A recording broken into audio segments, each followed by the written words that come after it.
Polemik harta warisan almarhumah Lina Jubaidah masih terus bergulir. Ya, meski telah melakukan beberapa kali pertemuan dan telah menyepakati pembagian harta, seperti Teddy yang meminta uang 500 juta hingga disanggupi oleh Rizky Febian dengan syarat kembalikan senilai 5 miliar berupa aset-aset, tapi ternyata Teddy belum juga mengembalikan serta melampaui batas waktu yang ditentukan. Benarkah lantaran waktu yang diberikan sudah habis hingga 3 somasi yang dilayangkan tak diindahkan membuat Rizky Febian habis kesabaran dan melaporkan Teddy ke pihak kepolisian? Dan seperti apa perkembangan kasus ini di Polda Jawa Barat?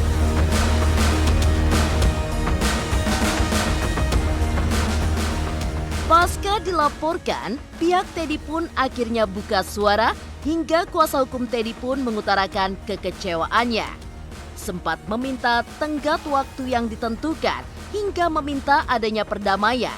Seperti apa pihak Teddy yang menyebut pihak Rizky Febian tak punya itikat baik. Sejumlah kesepakatan memang telah dibicarakan bersama dalam beberapa kali pertemuan antara pihak Rizky Febian dan Teddy. Benarkah Teddy kekeh meminta bagian untuk putrinya Bintang kepada Rizky Febian sebesar 500 juta?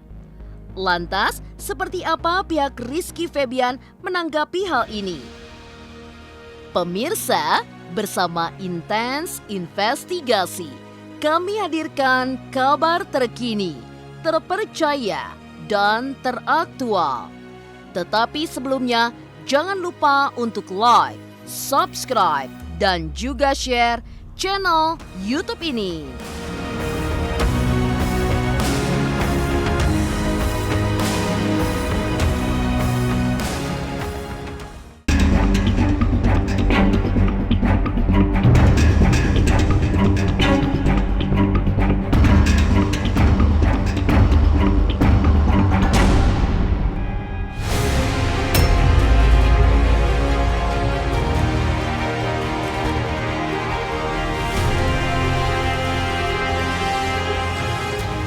Kisru harta warisan almarhumah Lina Jubaidah nyatanya hingga kini tak kunjung usai. Meski telah melakukan beberapa kali pertemuan dan telah menyepakati pembagian harta, seperti Teddy yang meminta uang 500 juta hingga disanggupi oleh Rizky Febian dengan syarat kembalikan harta senilai 5 miliar berupa aset-aset. Nyatanya, Teddy hingga kini belum juga mengembalikannya. Batas waktu yang ditentukan telah habis pada 21 Maret 2021 kemarin. Rizky Febian yang diwakili oleh kuasa hukumnya melaporkan kasus ini ke Polda Jawa Barat. Benarkah lantaran tak ada kejelasan hingga 3 somasi yang tak diindahkan? Alasan Rizky Febian laporkan Teddy ke pihak kepolisian.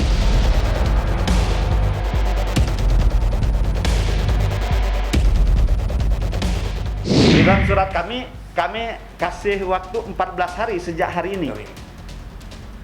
Gitu ya. Kami kasih waktu sesuai dengan surat kami yang kita kirim hari ini, itu kami minta dikembalikan dalam waktu 14 hari sejak surat kami layangkan. Kembalikan aset-aset itu, kita berikan haknya Bintang.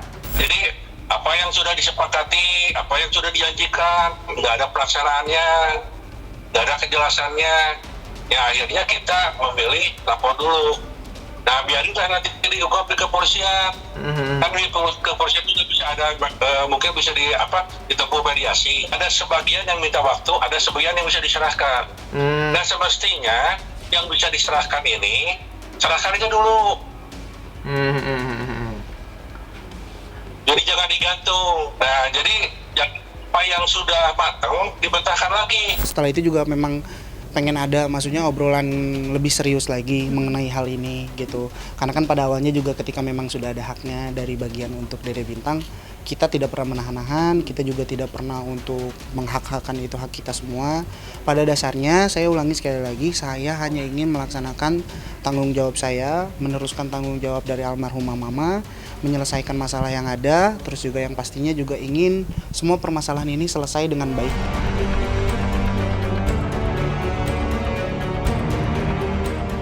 Ya, mengingat Teddy yang seolah tak mengindahkan apa yang sebelumnya telah disepakati saat pertemuan, anak almarhumah Lina Jubaida tersebut akhirnya melaporkan sang ayah tiri ke pihak kepolisian. Bahkan sebelum laporan dilayangkan oleh pihak Rizky, sebelumnya memang sudah ada proses mediasi dan pertemuan untuk menyelesaikan masalah ini. Namun, tidak sesuai harapan. Mulai menjalani proses penyelidikan, benarkah pemanggilan saksi-saksi sudah mulai dijalankan oleh pihak kepolisian? Seperti salah satunya memanggil Rizky Febian, Putri Delina, hingga Sule. Udah beberapa kali ketemu, apa yang dilaporkan sama Iki sekarang adalah yang sudah disepakati. Sekarang kan udah mulai pemanggilan saksi. Ada beberapa, ya. Berarti bisa Nanti Putri, Iki, sama Kang Sule juga diminta keterangan. Sangat menghambat dan mengganggu dan nama sangat berpengaruh kepada karya gitu. Jadi kayak pengen cepet-cepet beresin sih.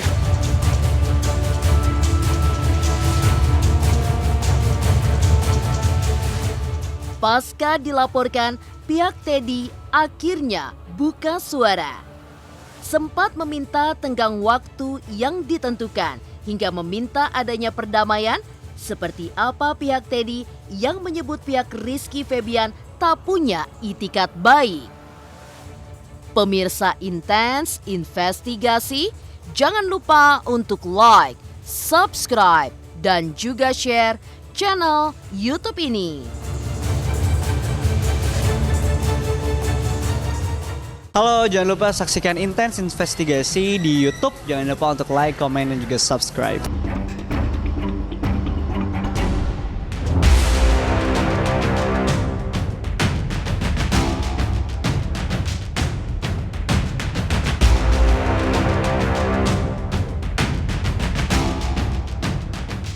Kesabaran memang ada batasnya.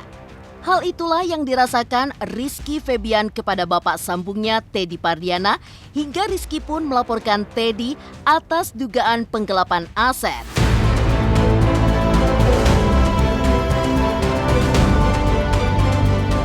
Pasca dilaporkan, pihak Teddy pun tak tinggal diam, di mana akhirnya angkat suara.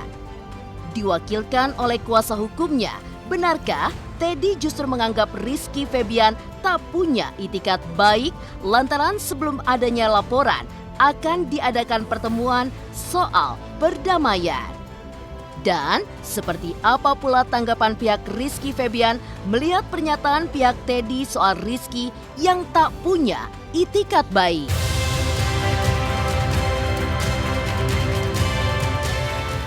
Sepertinya saya bilang bahwa tidak ada itikat baik, ya, karena pada saat statement sebelumnya akan ada pertemuan, akan ada perdamaian, malah yang ada adalah pelaporan saudara Teddy ke Polda Jabar dengan penggelapan aset, gitu. Itu aja. Kita akan buktikan, kita akan hadapi di kepolisian, siapa yang menguasai aset siapa yang melakukan penggelapan, kita akan buktikan di sana. Ya itu kan pihak dari sana, kita akan buktikan nanti di pemeriksaan. Kenapa saya bilang tidak ada itikat baik? Dari pihak kita, ya, mau melakukan gugatan hak waris saja itu perlu berbulan-bulan untuk memikirkan apakah memang perlu kita layangkan gugat waris. Padahal sebenarnya tidak ada yang bisa menghalangi, tidak ada bisa yang menutupi bahwa Teddy dan anaknya itu adalah ahli waris dari almarhum. Itu tidak bisa ditutupi. Sebanyak uang apapun kamu, sebanyak kamu mempermainkan hukum, itu tidak bisa ditutupi. Teddy dan Bintang itu adalah ahli waris dari almarhum. Pertemuan nanti paling di Polda Jabar. Mungkin terbalik ya. Ini kita ini melayangkan surat ya somasi ya tanggal 1 Februari, 15 Februari dan 18 Februari supaya waktu diserahkan dalam waktu 14 hari. Nah, apa yang diserahkan 14 hari itu yaitu apa yang sudah dikemukakan dalam pertemuan tanggal 16 Desember 2020 dan 18 Januari 2021. Jadi kita yang dipersoalkan ini adalah aset IKI, ya, uang pribadi IKI, uang hasil jerih payah IKI yang dititipkan di rekening ibunya. Dan kemudian berdasarkan keterangan saksi dan data-data ditemukanlah fakta bahwa aset-aset tersebut sekarang dalam penguasaan Teddy. Nah, dalam pertemuan tanggal 16 Desember dan 18 Januari itu kan tadi ada Iki ada, Putri ada, semua udah. Itu udah diinventarisir barangnya ini aja. Oke. Jelas itu. Ya. Udah diinventarisir. Barangnya berupa ini dan janji akan diserahkan. Ternyata nggak diserahkan.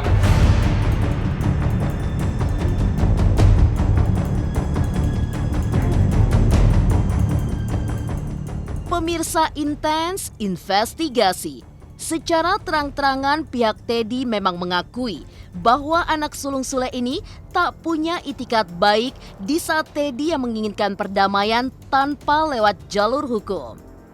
Bahkan pihak Teddy pun kembali menegaskan soal warisan almarhumah Lina, di mana merupakan hak Teddy dan sang anak Bintang sebagai ahli waris yang sah.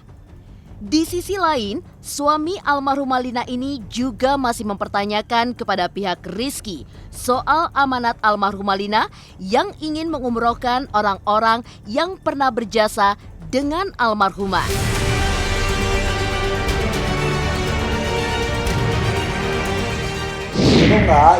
Itu gini, kalau soal umroh itu, kalau misalnya amanat itu kan harus disampaikan, ya. Pada saat itu almarhum itu ingin mengumrohkan mungkin orang-orang yang pernah berjasa terhadap dirinya. Itu disampaikan sama Teddy. Kalau misalnya dulu almarhum pernah ingin mengumrohkan orang si A, si B, si C, sesepuhnya atau siapa itu saja. Kalau memang sudah disampaikan ya itu terlepas dari pihak mana yang mau dilaksanakan atau tidak. Tetapi sebelum haknya Bintang dan mengenai mengumrohkan itu dipenuhi oleh Rizky dan Putri Delina, itu Putri Delina dan Rizky Febian meminta agar aset-aset maupun dokumen yang milik Rizky Febian maupun milik almarhum itu dikembalikan. Ada 12 ini yang kita minta segera dikembalikan. Yang pertama sertifikat rumah Panyawangan dan ruko yang di Komplek Panyawangan. Kemudian rumah kos 32 kamar yang di Bojong Soang. Kemudian uang penjualan rumah di Villa Bandung Indah seharga 1,5 miliar. Kemudian uang penjualan mobil Kijang milik Rizky Febian sebesar 120 juta. Dan kemudian tanah-tanah yang dibeli dengan uangnya Iki.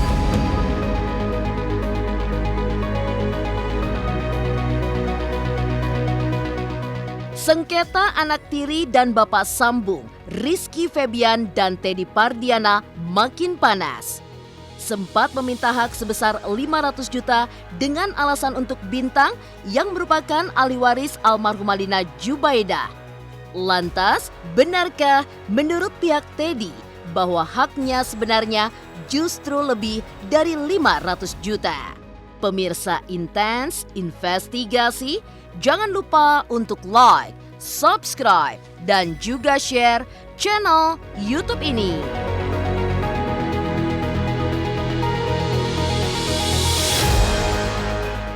Hai, jangan lupa untuk nonton Intens Investigasi di YouTube.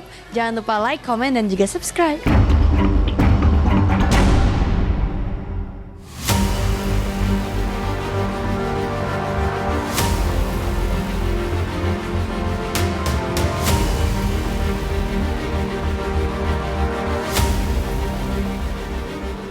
Sudah 1 tahun lebih, almarhumah Lina Jubaidah berpulang ke pangkuan Sang Pencipta. Namun, hingga kini namanya terus dibawa-bawa dalam persoalan harta warisan yang menjadi perdebatan panas. Bahkan pihak Teddy pun hingga kini masih gencar meminta hak Bintang anak almarhumah Lina untuk diberikan secara adil. Di antaranya nominal uang sebesar 500 juta.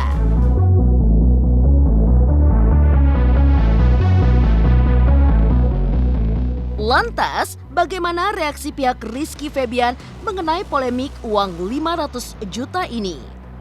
Benarkah pihak Rizky justru menyebut masalah yang dilaporkan Rizky ke polisi tidak ada hubungannya dengan warisan harta peninggalan almarhumah Lina? Ya itu yang buat kita kecewa karena mau ada pemenuhan mau dipenuhi padahal nilainya juga nggak seberapa, tapi yang kita hadapi malah LP di Polda Jabar. Itu yang bikin saya bilang, Kang Teddy, ya kok tidak ada itikat baik sama sekali, kita udah ketemu tapi ternyata memang berujung di kepolisian gitu. Cuman saya percaya Allah tidak tidur, kita serahkan semuanya kepada sang pemilik takdir aja. Begini ya, jadi ini substansinya jangan dicampur adukan. Ya. Aset Vicky ini nggak ada hubungannya sama waris-pewaris. Oke. Nggak ada hubungannya sama harta peninggalan. Ya. Nah, nggak ada hubungannya sama Gode gini. Nggak ada hubungannya lagi sama Bintang. Oke. Jadi jangan dicampur adukan. Ini aset Vicky satu masalah. Nah kalau soal Bintang, kan itu bisa bicara lain lagi. Aset Vicky selesaikan dulu. Nah, terus mau bicara soal Bintang, kita bicara. Karena memang harus ada keadilan dan juga memang itu kan bukan haknya dia. Dan toh juga udah ada saksi mata yang menyatakan bahwa ada sebagian hak itu tuh sebenarnya atas nama Iki dan memang untuk anak-anak, adik-adik gitu ya. Jadi ya untuk apa dia pegang juga, karena kan bukan haknya. Jadi kita mau minta juga ke situ. Kalau dia mau minta haknya ya kita juga minta dulu hak yang udah dipakai, yang udah dijadikan aset, yang udah mungkin dikemanakan gitu. Kita nggak tahu ya, kita minta balik. Dan kita kekeluargaan dan sudah mengiyakan.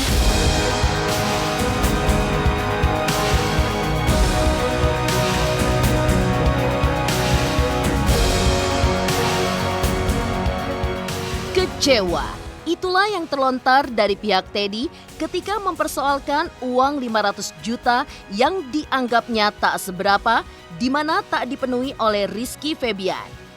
Di sisi lain, pihak Rizky justru menegaskan kepada pihak Teddy agar jangan mencampur adukan permasalahan Rizky dengan masalah harta warisan almarhumah. Tak hanya itu, pihak Rizky pun menuntut Teddy untuk segera selesaikan masalahnya dengan Rizky sebelum membahas soal Bintang. Benarkah menurut pihak Teddy bahwa haknya sebenarnya justru lebih dari 500 juta? Soal tidak memberikan uang 500 juta, kalau kita bicara soal haknya Teddy itu lebih dari 500 juta loh di sana. Pada saat almarhum menikah dengan si X ini, itu sudah terjadi harta gono gini. Ya. Pada saat berpisah, ini kesalahannya adalah kenapa tidak dilakukan pembagian harta. Itu kesalahannya. Sehingga pada saat yang satu meninggal, itu hartanya jadi campur. Dan pada saat berpisah nih, harusnya ditentuin dulu si A bagiannya apa, si B bagiannya apa gitu. Jadi jelas, itu ada kok pasalnya. Ketika satu orang meninggal itu warisan jatuh ke siapa itu mudah sekali. Kalau ada itikat baik, tapi kalau tidak ada itikat baik, ya begini jadinya. Diusahakan saya pengen secepatnya karena saya pengen kelar udah gitu. Itu aja sih.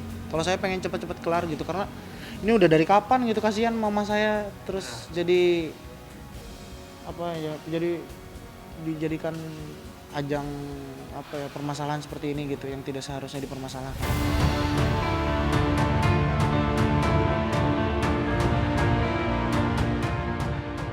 Demikian pemirsa, kabar terkini, terpercaya, dan teraktual yang kami hadirkan hari ini.